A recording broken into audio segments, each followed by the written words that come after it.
রাজশাহীতে যেতে চাই, সেখানে আছেন আমাদের সহকর্মী তারেক মাহমুদ। তারেক, আপনার বিভাগের এই মুহূর্তের কি অবস্থা দেখছেন? নির্বাচনী প্রচারণার খবর জানতে চাই, একেবারেই শেষ প্রস্তুতিগুলোও বলবেন এবং ভোটারদের চাওয়া পাওয়া সম্পর্কেও জানতে চাই।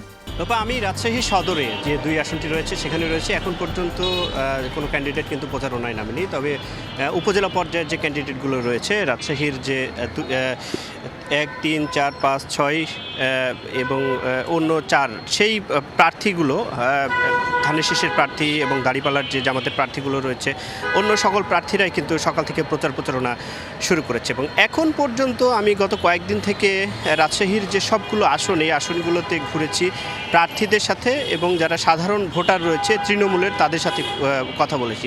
তাদের একটাই প্রত্যাশা এবার যেন সুষ্ঠু সুন্দর একটা ভালো কিন্তু ভোটের যে অপেক্ষা সেটা কিন্তু তারা সেই অধীর আগ্রহ নিয়ে আছে এবং সকলে কিন্তু নির্বাচনের দিন কিন্তু ভোট দিতে যাবেন এবং সেই পরিবেশটা যেন বজায় থাকে আইনশৃঙ্খলা বাহিনীর কাছে তাদের সেটাই কিন্তু প্রত্যাশা। এবং এখন পর্যন্ত আমি যতটুকু দেখতে পাচ্ছি রাজশাহী জুড়ে নির্বাচনী যে আমেজ সেটি চায়ের আড্ডা থেকে শুরু করে সকলের মুখে মুখে কিন্তু চলছে।